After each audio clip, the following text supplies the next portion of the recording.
So आज हामीहरू यो सङ्गठित संस्थाको बारेमा सङ्गठित संस्थाको सबै च्याप्टरहरू वान बाई वान अब म कभर गर्नेछु यसमा वान बाई वान यसमा हालिरहनेछु।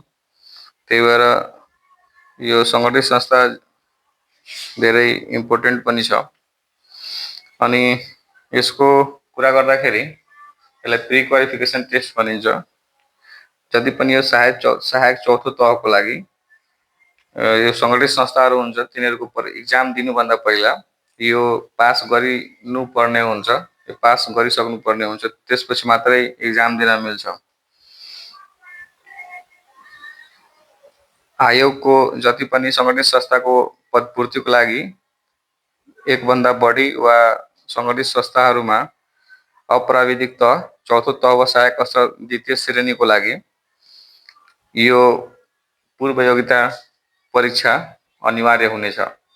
त्यही भएर म अब सुरुदेखि सिलेबस अनुसार तपाईँहरूले सिलेबस हेर्नु भएको छ भने सबभन्दा पहिला इकाइ 1 मा भूगोल, वातावरण र जनसङ्ख्या सम्बन्धी जानकारी छ। 10 अङ्कको लागि हुन्छ।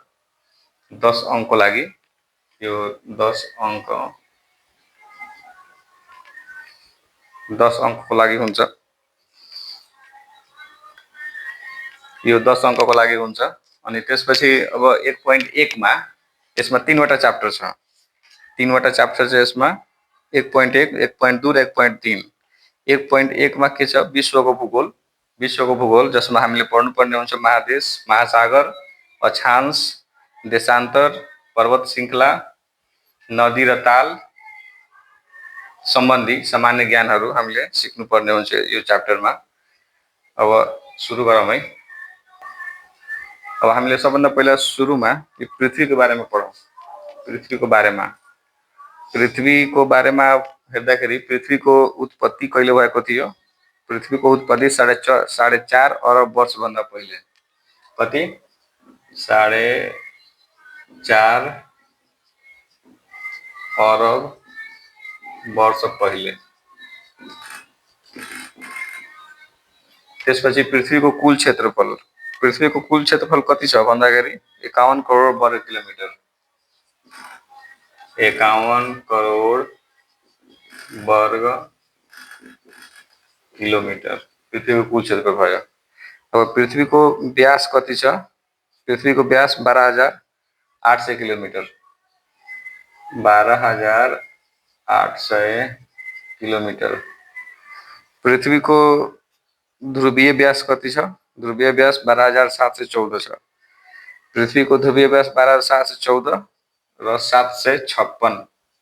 12,714 किलोमिटर ध्रुवीय व्यास, भूमध्य रेखीय व्यास 12,756 किलोमिटर। पृथ्वीको परिधि कति छ? परिधि कति छ यसको? 40,000 किलोमिटर। 40,000 किलोमिटर। अब पृथ्वीको अध्ययन गर्ने शास्त्रलाई के भनिन्छ त? भूगोल। यसलाई के भनिन्छ? भूगोल। पृथ्वीको अध्ययन गर्ने शास्त्रलाई भूगोल भनिन्छ। अब मानव भूगोलको विकास कुन शताब्दीमा भएको थियो? मानव भूगोलको विकास कुन शताब्दीमा भएको थियो त? 19औं शताब्दीमा। 19औं शताब्दीमा भएको थियो। त्यसपछि भूगोलको प्रकार कति प्रकारको भूगोल हुन्छ? भूगोल 2 प्रकारको हुन्छ। सबैले थाहा भएको कुरा हो। यो पनि लेखिदिएको छु किनकि कहिलेकाहीँ यस्तो साधारण क्वेसनहरू पनि आउन सक्छ। त्यही भएर भूगोल 2 प्रकारको हुन्छ, भौतिक भूगोल र मानव भूगोल। भौतिक भूगोल र मानव भूगोल। त्यसपछि भूगोल शब्द कुन भाषाबाट आएको हो? कुन भाषाबाट र कुन शब्दबाट? कुन भाषाबाट भन्दाखेरि ग्रीक भाषा। र शब्द भन्दाखेरि कुन शब्दबाट आएको हो? जियोग्राफेन। यहाँ लेखिदिरहेको छु। जियोग्राफेन यो शब्दबाट आएको हो। अब मानव भूगोलको जनक भनेर कसलाई चिनिन्छ? मानव भूगोलको जनक अथवा मानव भूगोलको पिता भनेर त्यो फ्रेडरिच रेचललाई भनिन्छ Friedrich Ratzel. Friedrich Ratzel. Friedrich रेचललाई मानव भूगोलको पिता अथवा जनक पनि भनिन्छ। अब महादेशहरूको बारेमा कुरा गरौँ। महादेश थाहा छ तपाईहरूलाई, यो पृथ्वीमा जमिन र पानीले बनेको छ पृथ्वी। अब महादेशहरू 4 भागमा 1 भाग महादेशहरू छन् भने 3 भाग पानीले औटेको छ। त्यही भएर महादेशले पृथ्वीको कति प्रतिशत भाग औटेको छ भन्दाखेरि 3 भाग हो भन्दाखेरि ठ्याक्कै 33 हुँदैन, यो 29 हुन्छ। ठ्याक्कै 29% पानी औटेको छ। अब विश्वको सबभन्दा ठुलो महादेश कुन हो? एसिया। विश्वको सबभन्दा ठुलो महादेश एसिया हो। एसिया महादेशको कुरा गर्दाखेरि हामीले केही कुरा यसको जान्नुपर्छ एसियाको बारेमा। जस्तै यो एसिया सबभन्दा ठुलो महादेश पनि हो। एसिया सबभन्दा ठुलो महादेश हो।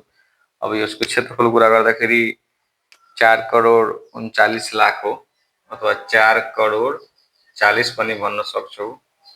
4 करोड 40 लाख, 4 करोड 40 लाख यसको क्षेत्रफल हो, वर्ग किलोमिटर। अब यसको अवस्थिति यो कुन गोलार्धमा पर्दछ? अवस्थिति भन्नाले यसको कुन गोलार्धमा भन्न खोजेको? उत्तरी गोलार्धमा पर्दछ। यो उत्तरी गोलार्धमा पर्दछ। यसको लम्बाइ र चौडाइको कुरा गर्दाखेरि यसको लम्बाइ 9600 किलोमिटर, 9600 किलोमिटर र 8600 किलोमिटर। त्यसपछि विश्वको यसले कति प्रतिशत भाग औटेको छ? त्यसले विश्वको 54% भाग औटेको छ। 54% भाग औटेको छ। यसलाई विषमताको महादेश पनि भनिन्छ। विषमताको महादेश भनेर कुन महादेशलाई भन्दाखेरि एसिया महादेशलाई भनिन्छ। अब यसको उत्तरमा के पर्दछ? यसको उत्तरमा के पर्दछ भन्दाखेरि हामीले एसिया महादेशको पूर्व, पश्चिम, उत्तर, दक्षिणको कुरा पनि जान्नुपर्ने हुन्छ। यसको उत्तरमा अब क्वेसन आएको छ भने उत्तरमा सुमेरु महासागर पर्दछ। यसको दक्षिणमा के छ त? दक्षिणमा हिन्द महासागर। उत्तरमा सुमेरु, दक्षिणमा हिन्द महासागर, पश्चिममा युरोप र पूर्वमा प्रशान्त महासागर। यसरी सम्झिनु होला। मैले सर्टकटली भिडियो बनाइरहेको छु, धेरै लामो नहोस् भनेर। त्यही भएर उत्तरमा सुमेरु महासागर, दक्षिणमा हिन्द महासागर, पश्चिममा युरोप महादेश र पूर्वमा प्रशान्त महासागर। अब एसियाको सबभन्दा ठुलो मरुभूमि कुन हो? मरुभूमि भन्दाखेरि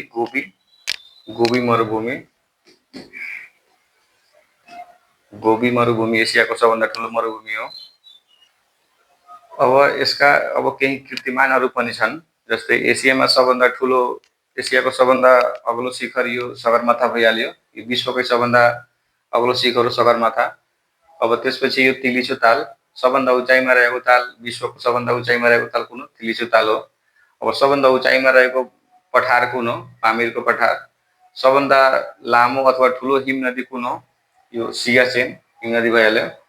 र यो एसियाको सबभन्दा ठुलो र सानो राष्ट्रको कुरा आउँदाखेरि, सबभन्दा ठुलो र सानो राष्ट्र यो चीन सबभन्दा ठुलो र मालदिभ सबभन्दा सानो। यसमा कतिवटा भूपरिवेष्टित राष्ट्र भन्दाखेरि 12वटा भूपरिवेष्टित राष्ट्र हुन्छ। र भूपरिवेष्टित राष्ट्रमा सानो र ठुलो भन्दाखेरि सबभन्दा सानो अर्मेनिया हो र सबभन्दा ठुलो कजाकस्तान। एसियाको सबभन्दा लामो नदी कुन हो? यान्जे नदी हो। सबभन्दा लामो नदी यान्जे नदी हो। र एसियाको घाँसे मैदानलाई के भनिन्छ? स्टेप्स भनिन्छ। एसियाको घाँसे मैदानलाई स्टेप्स भनिन्छ। एकचोटि फेरि यसलाई रिभाइज गरिहालौँ। एसियाको क्षेत्रफल 4 करोड 40 लाख हो। यसको अवस्थिति उत्तरी गोलार्धमा छ। यसको लम्बाइ 9600 लम्बाइ र चौडाइ 8600 किलोमिटर। विश्वको कति पर्सेन्ट यसले ओगटेको छ त? 54%। यसलाई विषमताको महादेश पनि भनिन्छ। यसको उत्तरमा सुमेरु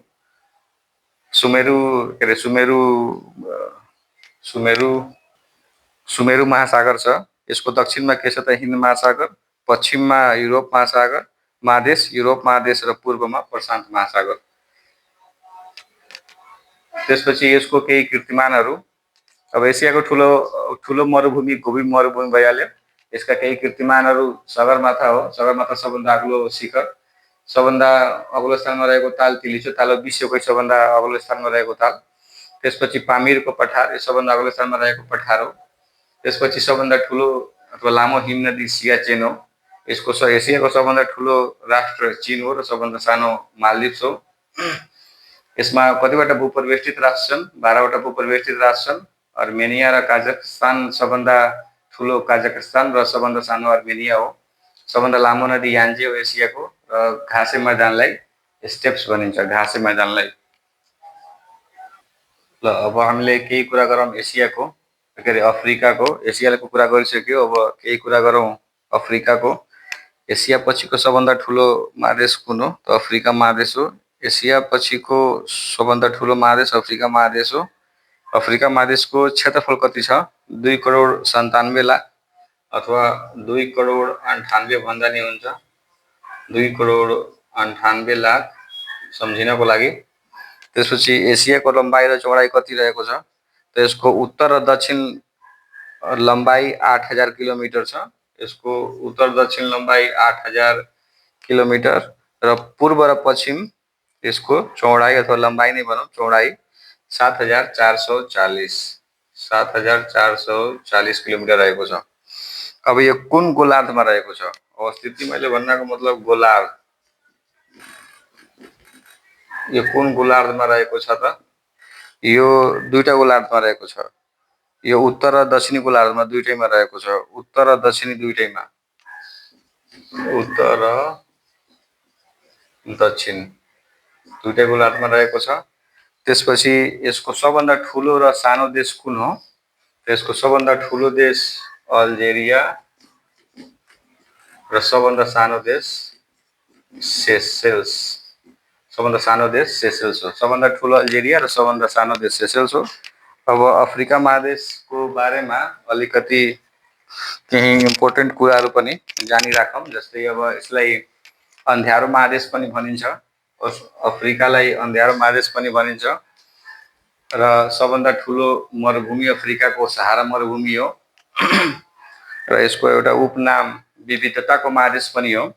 विविधताको महादेश, यसको उपनाम विविधताको महादेश पनि हो र यसलाई अन्ध्यारो महादेश यो दुईचोटि भयो, अन्ध्यारो महादेश भनिन्छ। यसको अफ्रिकाको सबभन्दा ठुलो अथवा लामो नदी नाइल हो। अफ्रिकाको सबभन्दा लामो नदी नाइल हो र यहाँको सबभन्दा ठुलो हिराखानी किम्बरखान हिराखानी हो र सबभन्दा होचो भाग अफ्रिकाको सबभन्दा होचो भाग लेक असाल हो, लेक असाल। र सबभन्दा अग्लो अथवा सबभन्दा ठुलो हिमनदी, सबभन्दा लामो हिमनदी कुन हो? किलिमन्जरो। किलिमन्जरो अफ्रिकाको र यहाँको घाँसे मैदानलाई भेल्ड भनिन्छ। यहाँको घाँसे मैदानलाई भेल्ड भनिन्छ।